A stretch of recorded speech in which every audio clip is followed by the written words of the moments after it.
our policies, selected our candidates for an election that could see the Green Party in government for the first time in our history. That election was not what many people expected. Many voters retreated to traditional ways of voting. Our expectations were not met.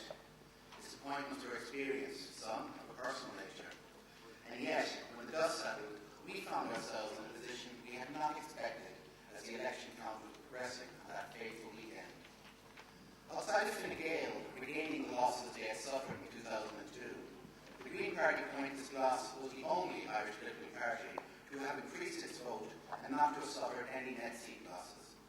Because of that, we found ourselves in a position we hadn't expected to be in, talking about participation in government with people we had not expected to be doing business with. This was our moment. This was the time when we put aside the taunts and the sneers and the unfair preconceptions of why it is we exist and what it is we believe in. We put the rest of those assumptions of Greens being naive or flaky. We showed ourselves to be disciplined and professional. But the process of negotiating a programme for government was not without its difficulties. We could not expect to achieve everything that we had hoped for. Any programme for government involving very different political parties has to involve compromise. We needed to prioritise what we believed could be done, what could be done quickly, and we needed to determine what could be put in place in the medium and the long term to bring about future benefits and improvements. Let's not be deflected by those who do not understand or want to understand what it is we are. Our principles are constant. What we believed before the election is what we believe now.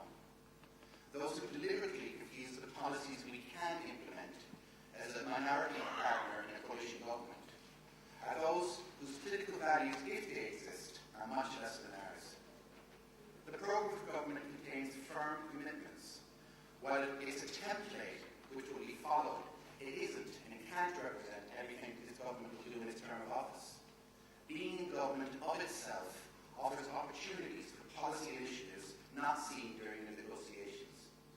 Because of this, I'm confident that not only should we take pride in what we have agreed and what we are achieving, we can be sure that there will be many more Green Party policy initiatives above and beyond what we've agreed with our partners in government.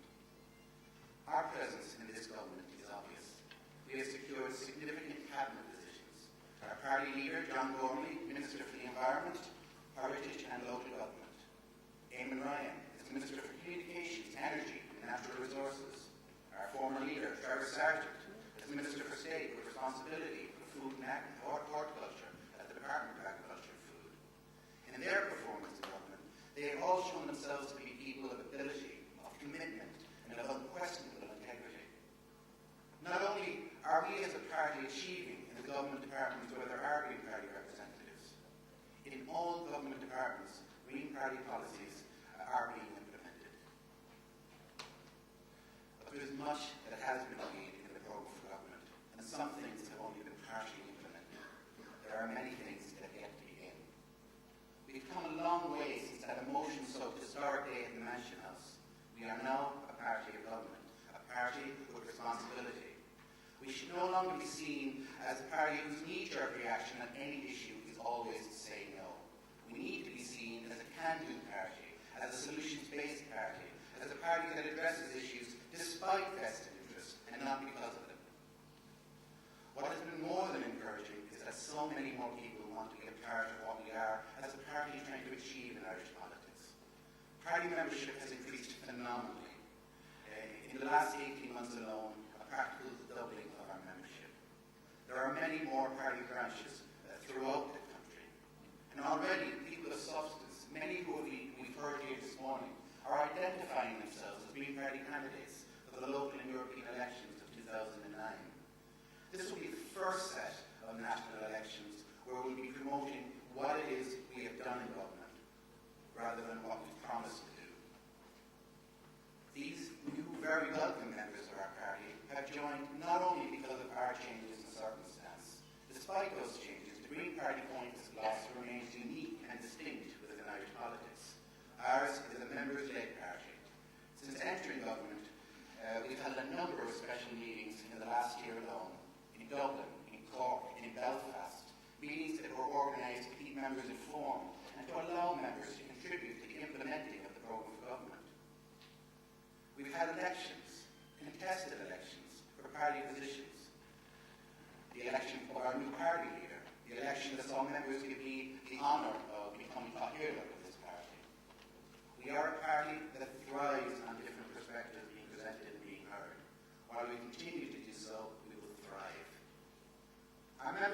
Belfast was particularly important.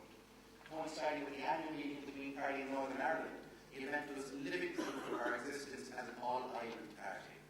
The success of having 3 district councillors elected in Northern Ireland in 2005 was built on enormously by the election of Brian Wilson as a member of the Legislative Assembly. And I think we should not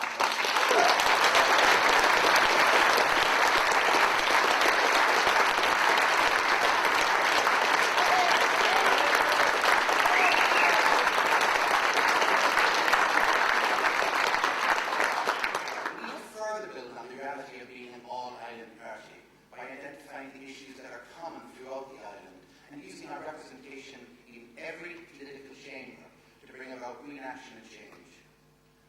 We are coming into government during an uncertain time, politically and economically. As a party that has been disparaged in the past for even having a view on economics, the analysis we gave Irish voters during the general election can now be seen to be the most accurate and the most honest of any other political party.